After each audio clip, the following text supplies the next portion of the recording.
Let me tell you a story about Marcel. Now, Marcel actually became quite famous in this town. I knew Marcel before this, a couple years before this, but at that very moment, it was before the FaceTime, let me call my boys, Instagram, immediate reaction bullshit. I'm sure you got a bunch of pussy from this. I'm sure. Famously, a bunch of ninjas broke into Marcel's house. They had beef with Marcel. So about 6 or 7 ninjas broke into this man and said, how many was it? 20. Oh, Picked in Marcel's door. Not Marcel's door. Marcel's mom's door. Oh, fuck. Marcel's sister and brother's door. Now, Marcel, famously, this is famous in Luton, so I'm going to make it famous worldwide. Knowing he'd lose, obviously, we're talking the Battle of Thermopylae. We're talking King Leonidas. Yeah, 300. Stood at the top of the stairs with a pair of nunchucks. And he learned basic nunchucks from who? Andrew. And my dad taught you nunchucks. We stood at the top of the stairs with those nunchucks. Boom. Flip, flip, flip, flip, flip. Let's go.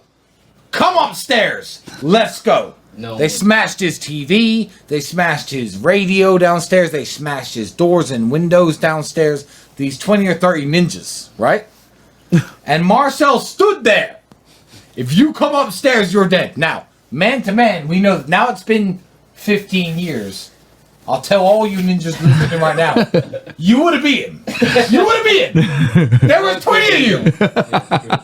But he stood there, and his mom was safe. His brother was safe. His sister was safe. His brother's now a man himself. His brother was like 9. He was bullshit. Yeah. At the top of the stairs with those nunchucks. And they tried to charge everyone upstairs. Yeah. One direction. And they come from one way now.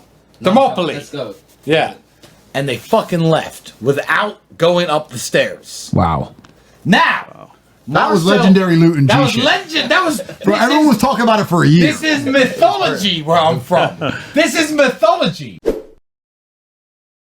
I've got an embarrassing story. What's your most embarrassing story? No, I've never told it on a podcast, so if you have 3 minutes, I'll tell you this story. It's actually the most embarrassing time in my life, and it's actually a lesson I learned. So I'm going to turn this around to a lesson for young men about having a big ego and acting like you're the man when you're clearly not.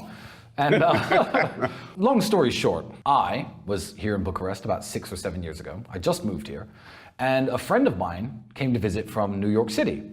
So he'd taken me out in New York before, so I thought, oh, well, he's in Bucharest, I'm going to show him a good time. And the nightlife here is absolutely amazing, so I booked the best table, and I needed some women around. I don't pay for women. People assume I do because I'm rich. I don't. So I called every girl I know who I'm friends with, and I said, bring some of your friends to this table. So I called too many, and about 50 different women turn up, all looking their absolute best. I'm there with this guy, and he's mind blown. And my ex shows up, a girl I used to date. And she looks incredible. She did it on purpose to get me, to trick me. She turns up looking like $1 million, absolutely gorgeous. I'm like, why did I stop talking to her? Am I stupid? So by coincidence, my friend, we'll call him James for this part. I'm not going to name him. My friend James starts talking to this girl's friend. And I'm like, oh, good. Boom, done deal. He likes her friend. I'm going to get back with her. Everything's going to work out perfectly fine. So because I had people visiting my house, I decided to go to a hotel.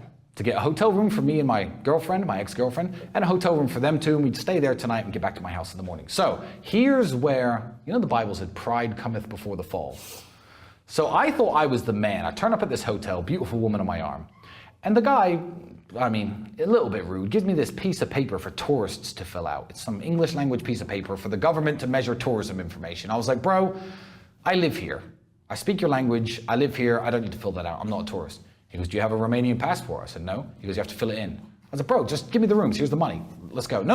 You can't have the rooms until you and him fill these in. So I'm like, oh, for fuck's sake. So I thought I was the man at this point. I said, all right, get the pen. Name, Captain Dickhead. Passport number, 1, 2, 3, 4, 5, 6. Boom, money. Give me the keys. Okay, cool. He took my bits of paper. So I go upstairs. It's now getting to 5 o'clock in the morning. I'm drunk. She's drunk. Everyone's drunk. So we start kissing, making out, and she's like, oh, do you have protection? I'm like, well, I don't. It's at my house. Obviously, we're in a random hotel. So she says, okay. And I said, yeah, fine. We won't sleep together tonight, no problem at all. So we sit there talking for another 2 hours. It gets to about 6:30 in the morning. We drank everything in the minibar, from the Romanian palinka to the whiskey to the vodka. So she starts climbing on top of me, kissing me again, taking my shirt off, this kind of stuff. And we get down to like, I'm in my underwear, and she's like, do you have protection? I'm like, but you know I don't. So, and then I had this bright idea. I said, James will have some. I know James will have some. So I run out of the hotel room in my underwear, go into the hallway, walk down the hallway, knock on James's door, who's an American, and I hear a Romanian man say, "Who's that knocking on the door?" So I run around the corner, terrified, because I think I'm going to get caught. I'm in my underwear. So I'm hiding around the corner, still got a rock hard on, in my underwear, and I look around the corner, and I'm like, fuck, I don't know where James's room is. But then I realize, I don't know what room I just came out of. And the hallway all looks the same. Red carpet, red doors. So I'm creeping down this hallway going, "Psst, James," psst, the girl's name, I'm not going to say it on the podcast, and no one comes out to save me. So it's 7 o'clock in the morning, sun's coming up, rock hard on in my pants, in my underwear, I get in the elevator, I'm going down the stairs. And obviously the door opens to a group of 40 Chinese tourists with cameras around their necks. I'm standing there, swaying, giving them the old, "Don't take pictures of me" face. So I turned the corner, and I was like, bro, what room number am I in? I kid you not, this man shuffles his papers, looks me dead in the eye, and goes, "So you must be Captain Dead." I've never felt more ashamed in my life. He didn't even let me off. I'm like, "Yes, passport number 12345? Yeah, bro, that's me. Room 406. I never forgot the number to this day. Most embarrassing thing that ever happened to me. So young man, listen, put your egos aside and just fill out the bits of paper when the hotel guy asks you to, because that was a horrible story.